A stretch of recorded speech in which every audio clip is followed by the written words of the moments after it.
Hey, did everybody bring their umbrellas? We're going to use our hard line here, and we have 750 gallons of water on the engine. Shane's up on the roof. He's going to use the nozzle and kind of open it up to simulate rain, and then he's going to get to run off whatever side of the house that they want it to run off of, and then from that point he'll tell us which way the water's being diverted and how it'll be used. I feel good about it because it's fun to watch these firefighters spray the water on them, so it's going to be a big success. My name is Max Meyers. This is the Bradford family residence. And I'm so glad that all you made it here today for this rain and stormwater demonstration, where we're going to be demonstrating sustainable features here at this homestead here in Willits, California.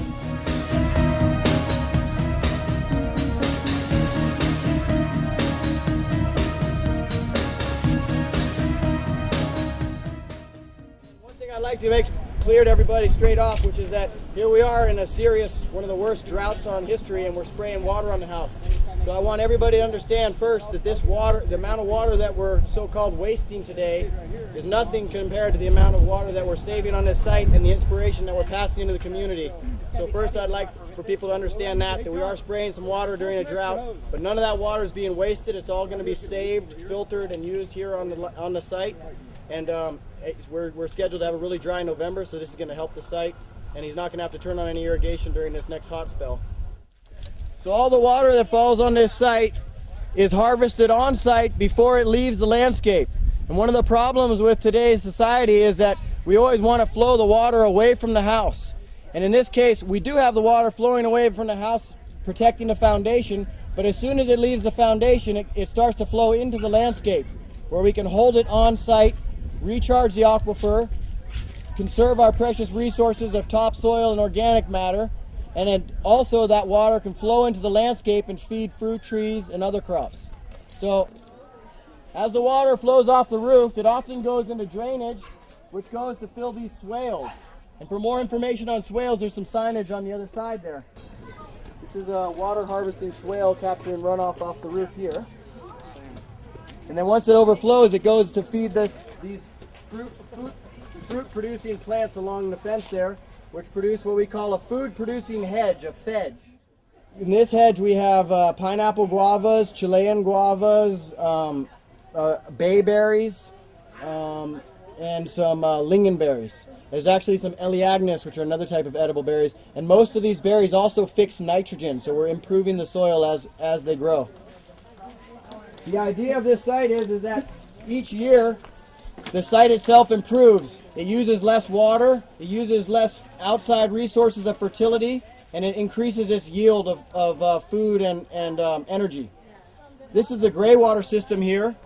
We're hoping that this will be the first city and county approved gray water system. The city does know about it, but it has not yet been permitted. And the way it works is there's a three-way valve here.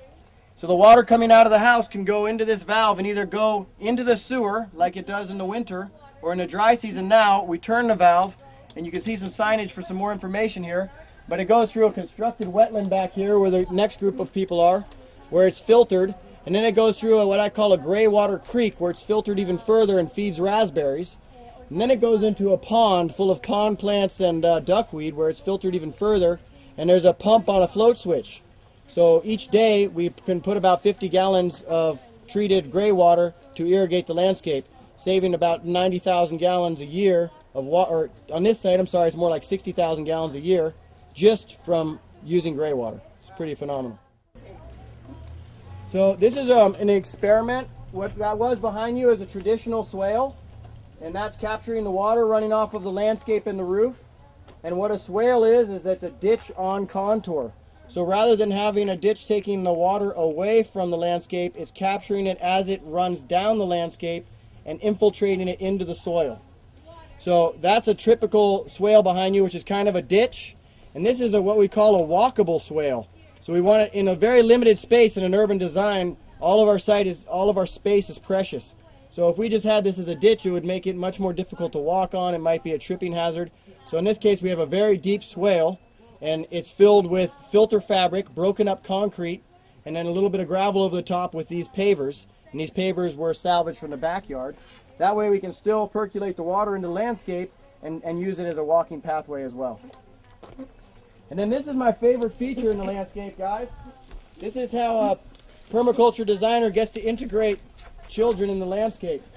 So I thought to myself, Jason wants to have a solar hot water heater and an outdoor shower, and we got these kids here, and I thought to myself, well, if he's got a shallow well here, and we have a rainwater bladder under the house here, then why not create an area where we can pump that water out of the well and out of the rainwater bladder and put it up on the roof where it can be gravity fed down for solar showers. So then I thought to myself, rather than an unreliable energy dependent pump, why not have little adrenaline energy charged kids doing the work for us? So as the kids play on the seesaw, it pumps this foot pump here, and the water pumps up and fills our solar hot water heater here. So we're turning kids' play into useful work. We call it a seesaw play pump. We added a bathroom onto the back of the playhouse, as you guys will see. And all the drainage, all the water running off the side of the house just continues to go down here, away from the foundation, and back into the backyard to irrigate the landscape back here. So here we are back here. I'm on top of another what we call walkable swale. So the idea here is that this is an area that captures water and drains the water away from the foundation of the house as well as the playhouse. And as you can see, the landscape is sloped towards me. I'm in a low spot. So here is what we call a walkable swale. There's a big trench here filled with gravel again.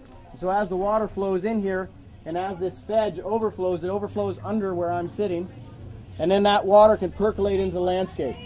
So this is stopping the erosion. It's also acting as kind of a retaining wall. So we're doing more than one thing here. In the meantime, in this warm season, whenever they take a shower here, that wastewater flows underneath me and goes into this constructed wetland. This constructed wetland is now 2 years old and is starting to finally filter the water the way we like. One thing to remember is whenever you install a gray water system, it takes several years for the bacteria and the roots to get established, and each year it improves in its filtration abilities.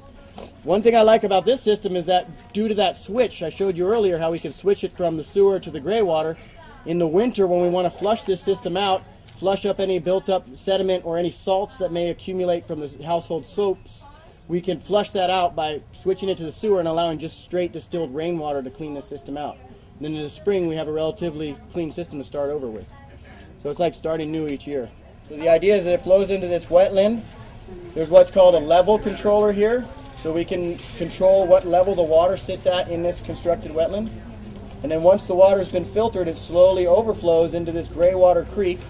And we have this gray water creek. We could have just did a straight line, but very few straight lines in nature, and by slowing it down and meandering that, we've eliminated erosion. We've given it more what we call resonance time. That's the amount of time that the water has to be filtered by the biological filtration processes. And then it goes down into a 200-gallon pond here where it's pumped in the landscape. This hose goes into the bladder under the house. And once the bladder under the house is full, it overflows here and goes into the swale. So you can see the water flowing in the swale right there. If we got 120 days of rain in a year, then, I mean, this could potentially fill more than once in each rain. So we're talking about 20, 30, maybe 40,000 gallons into the landscape from this one swale.